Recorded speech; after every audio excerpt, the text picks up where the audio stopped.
America और Israel अब Iran की आर्थिक रीढ़ पर हमला करने की तैयारी कर रहे हैं, जिसको कहते हैं इकोनॉमिक बैकबोन।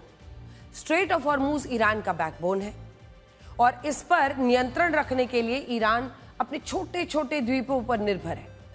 अमेरिका और इजराइल की योजना है कि ईरान के इन द्वीपों पर हमले किए जाएं ताकि स्ट्रेट ऑफ हॉर्मूज से ईरान का नियंत्रण खत्म हो और साथ ही साथ इन द्वीपों पर मौजूदा तेल और सैन्य ठिकाने भी नष्ट हो जाए। इजराइल के विपक्ष नेता यायर लैपिड ने हाल ही में अपने एक बयान में कहा कि अब इजराइल को ईरान के खार्ग द्वीप पर मौजूद तेल ठिकानों पर हमला करना चाहिए। इस बयान के बाद से ईरान में खलबली मच गई। ईरान को डर है कि इजराइल और अमेरिका की नजर उनके महत्वपूर्ण द्वीपों पर है और वो कभी भी इन पर हमला कर सकते हैं। फारस की खाड़ी में ईरान के करीब 30 से ज्यादा द्वीप हैं, जिनमें कुछ उसके लिए रणनीतिक और कुछ आर्थिक रूप से महत्वपूर्ण है। करीब 10 द्वीप तो ऐसे हैं जिनसे वो तेल गैस का निर्यात, समुद्री सुरक्षा, इलाके में सैन्य नियंत्रण, स्ट्रेट ऑफ हॉर्मूज की निगरानी करता है। ईरान के लिए सबसे महत्वपूर्ण है खार्ग द्वीप। ये द्वीप फारस की खाड़ी में ईरान के बुशार सिटी से करीब 30 किलोमीटर दूर है। ये द्वीप ईरान के तेल निर्यात का सबसे बड़ा और महत्वपूर्ण टर्मिनल है। ईरान का लगभग 90% कच्चा तेल का निर्यात यहीं से होता है। इस अकेले द्वीप से प्रतिदिन करीब 20 लाख बैरल कच्चे तेल का निर्यात होता है। ईरान जिनको भी कच्चा तेल बेचता है, उनके जहाज यहीं पर डॉक किए जाते हैं, रोके जाते हैं और उनकी लैंडिंग भी माफ कीजिएगा, उनकी लोडिंग भी यहीं पर होती है। अगर यहां पर अमेरिका और इजराइल ने हमला कर दिया तो ईरान की कमर टूट जाएगी। ये द्वीप ईरान के लिए खार्ग द्वीप इसलिए भी बड़ा है क्योंकि यहां पर उनका ऑयल रिजर्व है, जिसमें 1 करोड़ 80 लाख बैरल कच्चा तेल रखा है।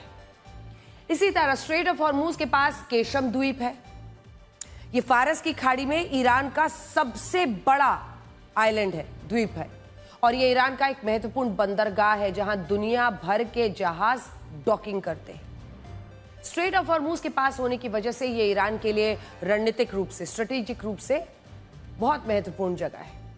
इसके अलावा कुछ और द्वीप, कुछ और आइलैंड्स जैसे किश, अबू मूसा, ग्रेटर टुनब, लेजर टुनब, लावान, सिरी, हेंगम द्वीप, ये भी ईरान के लिए रणनीतिक और आर्थिक रूप से काफी महत्वपूर्ण है।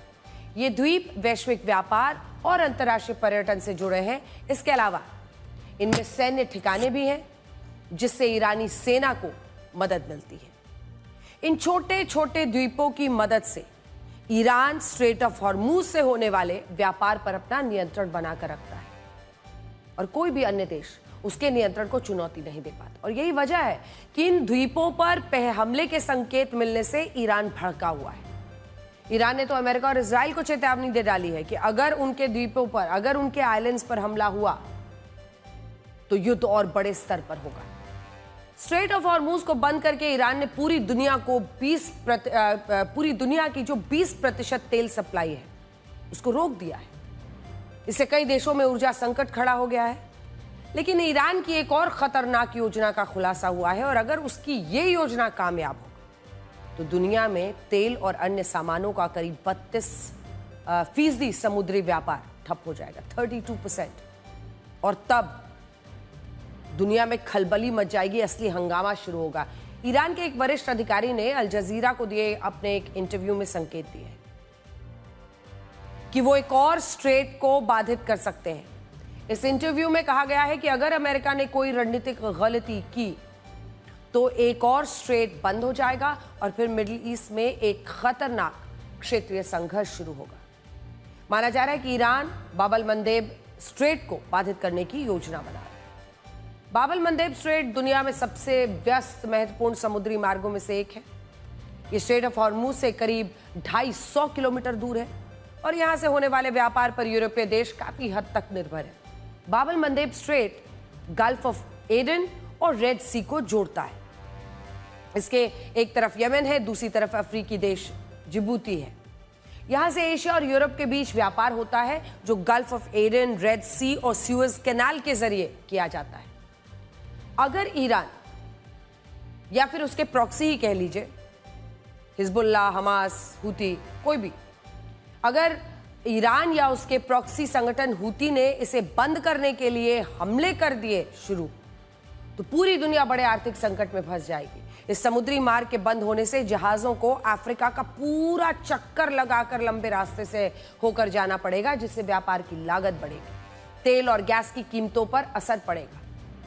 अगर ईरान और हूती ने बाबल मंदेब स्ट्रेट को बंद करने की कोशिश की तो एक बार फिर से विश्व युद्ध की स्थिति बनेगी। चाइना वेनेजुएला और ईरान के बड़े पैमाने पर तेल खरीदता है। दोनों ही देशों से चाइना तेल खरीदता है, वेनेजुएला और ईरान से, और ये दोनों ही देश फिलहाल उसे तेल निर्यात करने की स्थिति में नहीं है। बावजूद इसके वो बहुत ज्यादा परेशान नहीं है। इसकी वजह है तैयारियां।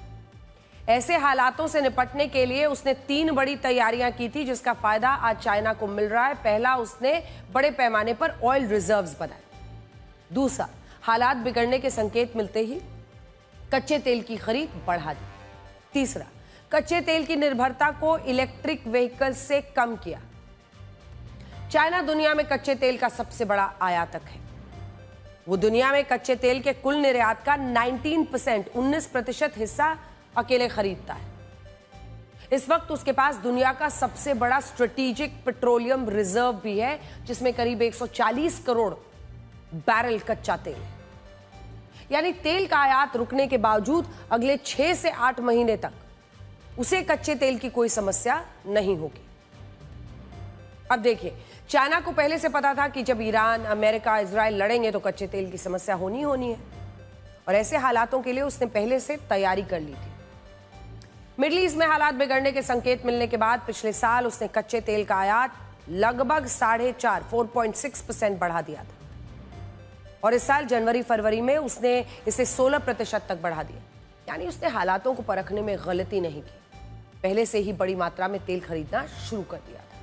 कच्चे तेल का आयात रुकने से चाइना में अफरा तफरी इसलिए भी नहीं है क्योंकि उसने अपनी ऊर्जा जरूरतों को पूरा करने के लिए कच्चे तेल पर निर्भरता को कम कर दिया है। अपनी ऊर्जा जरूरतों को पूरा करने के लिए वो पिछले 20 वर्षों से रिन्यूएबल एनर्जी पर काम कर रहे हैं। चाइना अपनी ऊर्जा खपत में नॉन फॉसिल फ्यूल्स की हिस्सेदारी को 25% तक करने की तैयारी कर चुका है। पिछले साल लगभग 22% थी। यानी चाइना अब कोयला, कच्चा तेल और प्राकृतिक गैस पर अपनी जो डिपेंडेंसी है, निर्भरता है, उसको कम कर रहा है, रिन्यूएबल एनर्जी स्रोतों को बढ़ावा दे रहा है। दुनिया में कच्चे तेल का सबसे ज्यादा इस्तेमाल ट्रांसपोर्ट के लिए होता है। कच्चे तेल से निकलने वाला पेट्रोल और डीजल कार, बस, ट्रक, एरोप्लेन, जहाजों को चलाने में इस्तेमाल किया जाता है। चाइना ने इस मजबूरी को समझा और कई साल पहले से ही इसके विकल्पों पर काम शुरू कर दिया। चाइना में वाहनों के लिए कच्चा तेल आयात करना मजबूरी नहीं है। वो दुनिया का इकलौता ऐसा देश है जहां सबसे ज्यादा इलेक्ट्रिक व्हीकल्स बनते हैं, इस्तेमाल किए जाते हैं। चाइना में लोग अब इलेक्ट्रिक व्हीकल ज्यादा चलाते हैं और उन्हें पेट्रोल डीजल की उतनी जरूरत नहीं है जितनी 1 दशक पहले थी। इस वक्त चाइना में बिकने वाले कुल वाहनों में करीब 53% इलेक्ट्रिक व्हीकल है। यानी आधी से भी ज्यादा कार्स, अगर 10 कार्स बिकती हैं तो उसमें 5 से ज्यादा कार्स इलेक्ट्रिक व्हीकल है। यही नहीं, चाइना ने घरेलू माल ढुलाई के लिए ईवी ट्रक को ज्यादा बढ़ावा दिया, जिससे कच्चे तेल की खपत कम हुई। इस कदम की वजह से उन्हें प्रतिदिन करीब 10 लाख बैरल कच्चे तेल का फायदा हो रहा है। युद्ध दुनिया के लिए अभिशाप है।